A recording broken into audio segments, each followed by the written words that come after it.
Hartlike goeiemiddag, beloved vriende, kennisse.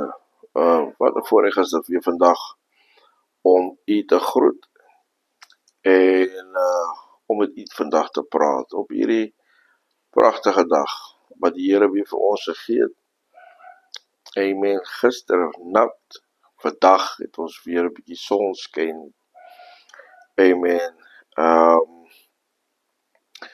Liewe vriende, dis vandag weer 'n voorreg. Ek wil vandag spesifiek praat weer oor 'n gedeelte waar ek so 'n tydjie terug oor gepraat het. Jesus is coming back. Daar's geen twyfel daaraan nie. Ons kan kyk na die tekens, ons kan sien hoe dinge moeilik word, ons kan sien hoe mense se liefde teenoor mekaar verkoel, ons kan sien hoe daar opstande is tussen ouer en kind, en kind en ouer en kind. En ons kom agter dat ons kan agterkom dat daar 'n geweldige invloed is van swaar kry, en mense is te neergedruk, en mense is mismoedig, en die koms van die Here is naby. En Jesus, he is coming back. Ek wil vandag spesifiek praat oor hierdie vroue wie by die graf uitkom en voor die graf staan. Amen. Hulle kom agter Jesus is nie meer daar nie. En hulle staan verwonderd, deur mekaar, confused, because they felt like they've buried him there and he's supposed to be there. But there was also that fear that the body of Jesus would be stolen and sold in parts. But we know about the prophecy. Ons weet van die profesie wat Jesaja geveel het, dat 'n seun is aan ons gegee. Die heerskappy, dit is op sy skouers. En hy word genoem wonderbaar, raadsman, sterke God, ewige Vader, vredevors. En dan sê Jesaja hierdie volgende, in Jesaja 53.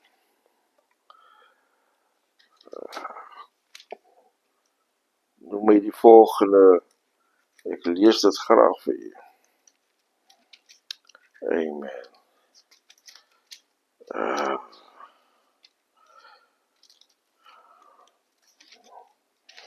En die woord van die Here kom. Ek praat vandag weer met ons op hierdie dag. Jesaja 53. Hy sê, wie sal dit glo, of sal ons glo, as ons hiervan vertel? Wie sal die mag van die Here hierin kan raak sien? Hoor wat sê, die dienaar was soos 'n loot wat voor die Here uitspruit, soos 'n plant wat wortels skiet in droë grond. Hy het nie skoonheid of pragt gehad dat ons na hom sou kyk nie, die voorkoms dat ons van hom sou hou nie. Hy was verag en deur die mense verstoot, 'n man van lyding wat pyn geken het. Hy gaan verder, iemand vir wie die mense die gesig wegdraai. Hy was verag, ons het hom nie gereken nie. Tog het hy ons lyding op hom geneem. Is irrespective of wat ons aan Jesus doen, irrespective of hoe ons gesindheid teenoor hom is, irrespective of ons hom aanvaar of ons nie hom aanvaar nie. Dit het nie sy mandaat verander nie, dit het nie sy opdrag verander nie. Bybel sê, tog het hy ons lyding op hom geneem.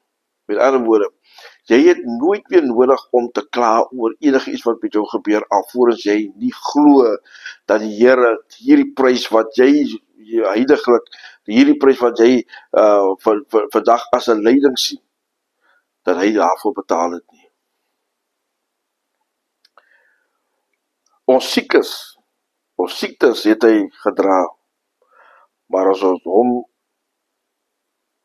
het hom beskou as een wat gestraf word, wat deur God geslaan en gepynig word. Hoor wat sê, ons oortredinge is hy deurboor, oor ons sondes is hy verbrysel, en die straf wat vir ons vrede moes bring, was op hom, en deur sy wonde het daar vir ons genesing gekom. Hier staan die vroue voor die graf. Amen. Hier staan die vroue voor die graf. Jesus is nie daar nie. Hoor wat sê die Bybel, hulle het vir Petrus en die ander disipel gaan sê, Petrus hastig en die ander nog 'n disipel saam met hom, op pad af na die graf toe. Die Bybel sê, hulle het oorgebuk. Amen. Hulle het oorgebuk. En hulle het net die doeke sien lê, maar hy het nie ingegaan nie. Amen. Dierbare vriende, as ek hierdie teks lees, dan word 'n mens bekommerd. Jesus het wel weer aan hulle verskyn. En so aan. Die Bybel sê dat die vroue staan voor die graf, verwonderd, voordat hulle van Petrus hulle gaan vertel het, van wat met hulle gebeur by die graf. Staan by die graf, verwonderd, want Jesus is nie daar nie. Hulle sien twee ander verskynsels binne die graf. En dit is waaroor ek vandag vinnig wil praat. Dat ons kry vandag tot mense wat nie glo dat die Here hierdie prys betaal het nie. Ons glo, daar's mense wat vandag nog glo dat die Here nie aan hulle gedink het toe hy daar hang op die kruis van Golgotha. Amen. Ons kry vandag nog mense wat nie glo dat die Here hulle oortreding op hom geneem het nie. Is dit nie 'n geweldige saak nie? Dat ons kan nie dit uit die oog verloor het, dat Jesus was gekruisig. Hy het gesterwe. Hy is begrawe. Maar wat hy gesê het, op die derde dag sal hy weer opstaan. Early Sunday morning is die vroue af. Min wetend, miskien het hulle vergeet daarvan. Miskien was hulle nog hartseer. Miskien was hulle nog, jy weet, emosioneel oor die gebeure wat sy haar seun deur moes maak. Kom by die graf. Hulle sien die grafsteen is weggerol. Jesus is nie meer in die graf nie. Staan voor die graf se ingang en verwonderd, confused oor wat hulle nou ervaar.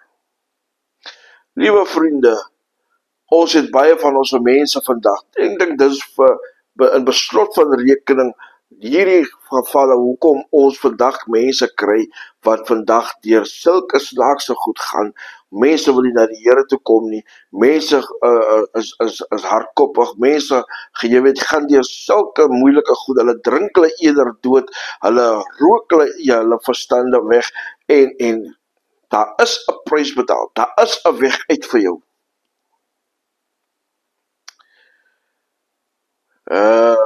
Moeilik om te glo, moeilik om te verstaan. Amen. Dit is in beslot van rekening, hoekom ons areas lyk soos wat hulle lyk. Mense glo nie, Jesus het die prys betaal nie, en Jesus het opgestaan nie. Mense glo dit nie. Mense verkies eerder om hulle lewe weg te gooi. Hulle verkies eerder om roekeloos te lewe. Hulle verkies eerder om sonder die Here te lewe. Want volgens hulle was hierdie prys nie vir hulle betaal nie. Vriende, ons moet by die punt uitkom waar ons begin te glo. Die feit, my liewe vriend, dat jy vandag lewe, is reeds 'n feit klaar of bewys klaar dat die Here gesterf het vir jou, sodat jy genade kan vind in die oog van hom. Dit is hoekom jy nog vandag lewe. Die feit, my liewe vriend, dat jy opgestaan het vanoggend en die pragtige lig kon aanskou, is 'n bewys dat die Here vir jou gesterf het en dat hy vir jou genadig is tot op hierdie dag. Dink net aan, as jy op die social media's gaan, dan sien jy op Woolies se blad dat die mense wie jy ken afgesterf het. Hier het jy vanoggend wakker geskrik. Jy het rede om die Here te dien. Jy het rede om jou lewe aan die Here toe te wy. Want as dit nie vir die Here was nie, sou jy nie hier gewees het nie. Jy staan nog steeds voor die graf. Glo nie dat die Here opgestaan het nie. Jy staan nog steeds voor die graf.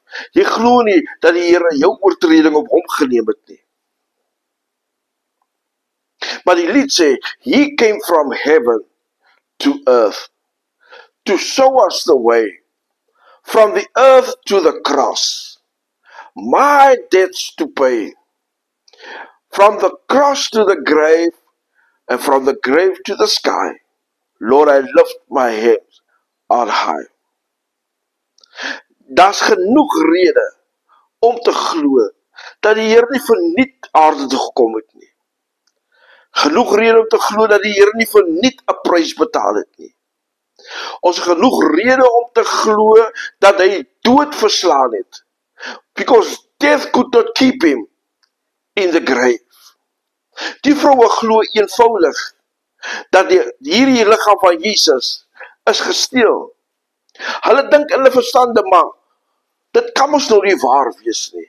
Die ding wat ons voor gevrees het gaan gebeur, het dan nou gebeur. Totdat iemand met hulle praat.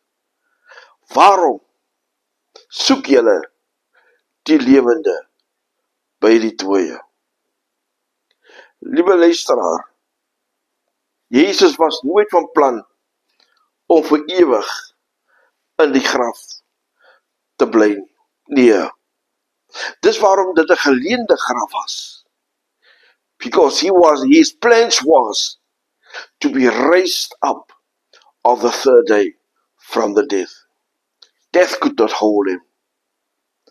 Amen. Dis waarom jy vandag lewe, omdat hy lewe.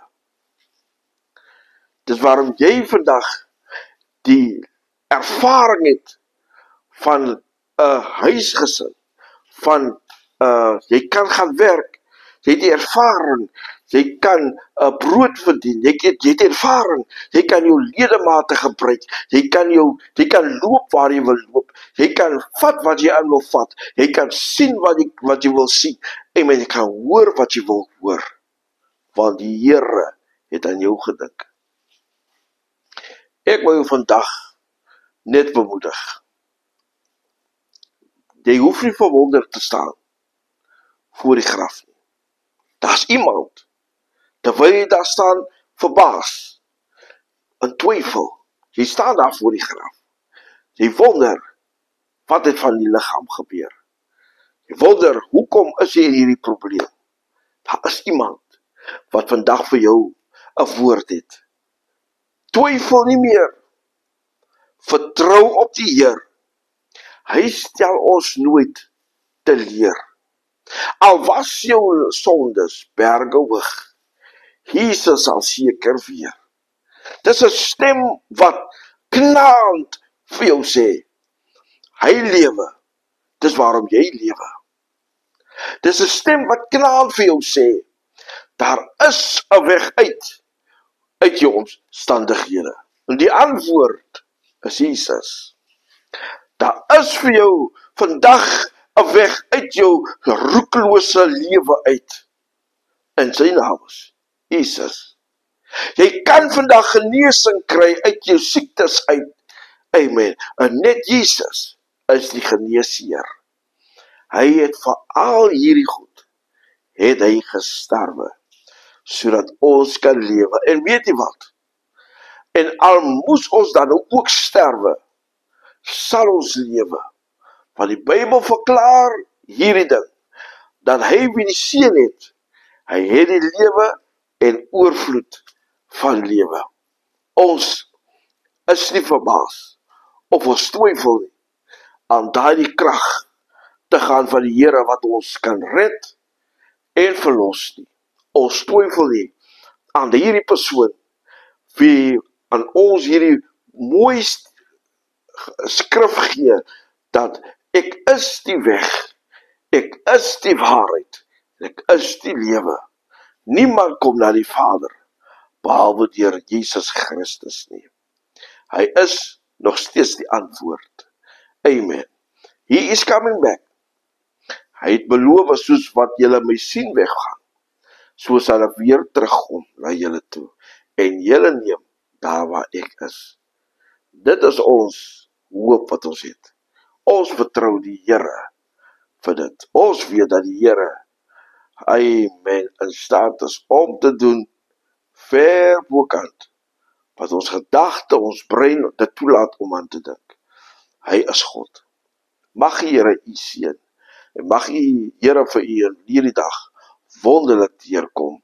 Mag al u vrae wat u het beantwoord word. Weet u, baie mense is vandag hartseer. My hart gaan uit na hulle, wie geliefdes aan die dood afgestaan het. Maar ons weet dat ons verlosser, hy lewe, en dat die Here selfs in daai families vertroosting sal gee. Die Here seën u, en die Here behoed u. Die Here laat sy aangesig oor u skyn, en hy gee aan u vrede. Sy genade vergeesel ons, en sy troos is van geslag tot geslag. Hy alleen en niemand meer. Die Here kry die lof en die eer.